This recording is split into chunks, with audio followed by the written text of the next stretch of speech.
and the African Union, organizations which focus on developing cooperation amongst African nations. General Carter F. Ham recognizes the greatness of challenges the year's exercise set to itself, all accomplished roundly, making them believe a subsequent exercise should brace up for even a greater challenge. Africa Endeavour has never been more successful in outcome and participation, says Lieutenant General Masane Kinte, Chief of Defense Staff, Gambia Armed Forces. It is the largest so far in terms of participating countries, which include 35 African nations, 5 NATO countries, the United States of America, and other regional organizations such as the East and Central Africa Standby Forces. It is also pleasing to know that the Africa Endeavour is indeed growing from strength to strength with the increased involvement of the African Union and the additional European partners. An enhanced communication system for the security, he adds, is crucial in fostering understanding, peace and security. No one could be more peace-loving than the military, who stands at the highest risk of life loss in the altar of it. You're great warriors who love peace more than any of us, because in the absence of peace, you pay the highest price. Your very lives are in danger. You understand that danger, and you understand the rewards of stability and a peaceful coexistence. U.S. government Ambassador White says is a proud military associate with the Gambia, pointing at the recent aid her government doles out to the Gambian army, pledging a double fold of such packages in the near future. 5 years of its inception, the initiative produces over 1,000 communication specialists in the security, a sure way, the Vice President believes, of enhancing regional peace. Having built the bridges, networked among yourselves, I hope you are better prepared than ever before.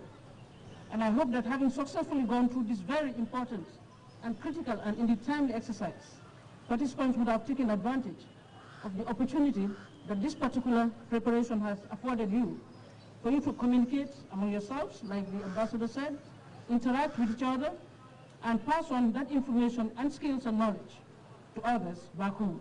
The coming together of these military personnel from different countries of probably different military strategies and equipment, the annual event nourishes a sense of camaraderie, vital for a group that holds the key to the stability of the region. For Grts News, I'm Mohamed Jamal Sise. Pristine Consulting is back in court. The company's chief executive officer, Asan Toure, was arraigned this morning following the failure of parties to arrive at a consensus. Ibrahim Ajata reports that the matter has now been adjourned for hearing. Pristine Consulting and its chief executive, Asan Toure, it became apparent that the previous arrangement by the parties to settle the matter out of court had failed. Prosecutors had charged the consulting company and its top officials for economic crimes, conspiracy to defraud the government and theft, but later agreed to resolve the matter out of court. The Director of Special Litigations, however, announced the breakdown of the settlement deal following 3 consecutive adjournments this morning. Lawyer Ida Drame, who represented the accused persons, did not raise any opposition to the prosecution application, which was subsequently granted by the court. In his ruling, Justice Joseph Enwa Ikpala revealed that the court takes judicial notice of the accused charged in absentia, but noted that the reports made on the case gave enough notice to the accused persons still at large. The presiding judge later rescheduled the matter to October 13, 2011 for hearing subsequent to an application by prosecutors for an adjournment. Pristine Consulting, Abdurrahman Toure and Asan Toure are facing 4 counts of economic crimes, conspiracy and theft. The third accused, Asan Toure, who is presently on a court bail, is the only person standing trial at the Special Criminal Court, with the second accused, Abdurrahman Toure, believed to be outside the court's jurisdiction. Ibrahim Ajata, GRTS. Children at the Bakote SIS village have been supplied with an assortment of learning materials, clothing and football by a Belgian philanthropist. Louis Mendy was at the handing over ceremony and he reports the items comes as a major boost to needy children.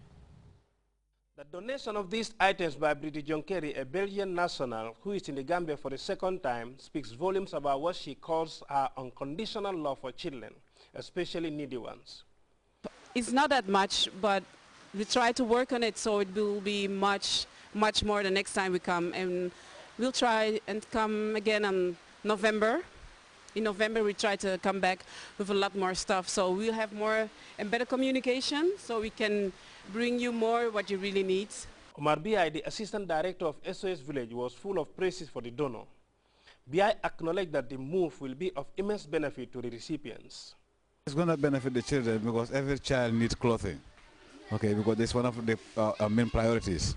All right, we need a child, the basic needs of a child is one, right to shelter, education, and then clothing is part of it, and then feeding is part of it, and then good health is part of it, and then getting these clothes will go a long way because every child needs proper and real clothing, and it will really help us a lot. The beneficiaries themselves were not left behind in showing gratitude to the woman who is putting a smile on their faces.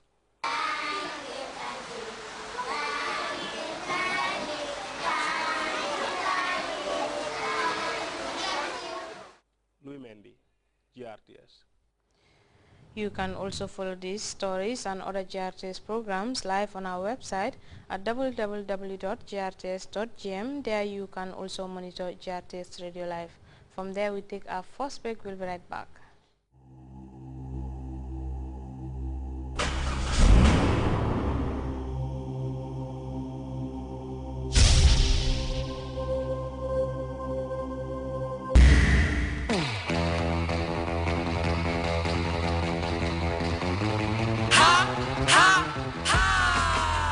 AfriCell is back again with the AfriCell Extreme Tour. 2 extremely big trucks loaded with thousands of extremely valuable prizes for you to win for free from AfriCell, but with an extreme difference. AfriCell is going to deliver the prizes right at your door. Generators, TVs, stereos, bicycles, DVDs, mobile phones, and many more are there for you to win. Every day, an AfriCell mega truck loaded with thousands of prizes will be touring Greater Banjul area, street by street. Another AfriCell mega truck will be touring the upcountry region, town by town, and village by village, loaded with thousands of prizes to be delivered every day. So watch out for the biggest convoy ever to win extremely valuable prizes for free with the AfriCell Extreme Tour. Big and bubbly AfriCell.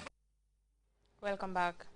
Following an attempt on the life of Guinean President Alpha Condé by unidentified assailants, the country's opposition is facing a heavy backlash. Whilst many Guineans condemn the incident, opposition politicians, including Selou Dalin Jallow, say they are the victims of a massive witch hunt by the police who are accused of overstepping their bounds. We have more in this report. Since the attack on the home of the Guinean president, Alpha Condé, last Tuesday, Guineans have come out in support of their president. The international community, Guinean civil society and religious authorities have all condemned the attempted assassination and declared their support for the president. Guinean television broadcast this footage round the clock. However, the opposition claims that police are overstepping the mark, using unnecessary force. As many as 80 people have been arrested. Last night, police even went to my home and arrested several members of my family, including my wife, my son, and my son-in-law, and showered them with insults. This is, for me, I must admit, a source of concern. From Dakar, where he fled for reasons of security, this presidential candidate condemned the violence, but denied any involvement in the attack, which he said was an attempt to discredit the opposition.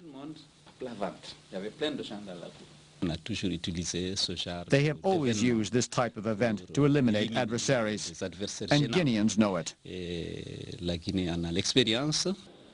The opposition is angry over the government's failure to set a date for the upcoming elections. Unless it decides upon a date soon, it risks losing credibility, both in the eyes of Guineans and the international community.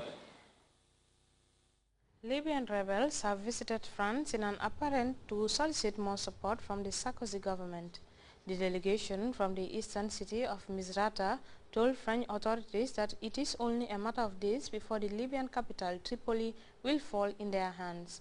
Meanwhile, the foreign minister of the Gaddafi government, who is in Moscow, Russia, favors a negotiated solution to the crisis. Details in this report. His foreign minister was in Moscow Wednesday, the first such visit since the war began 5 months ago. Abdelat Abaidi spoke with his Russian counterpart for an hour, but there were no earth-shattering announcements. The Russians remain in favor of a negotiated settlement. Our difference with the West is we want to continue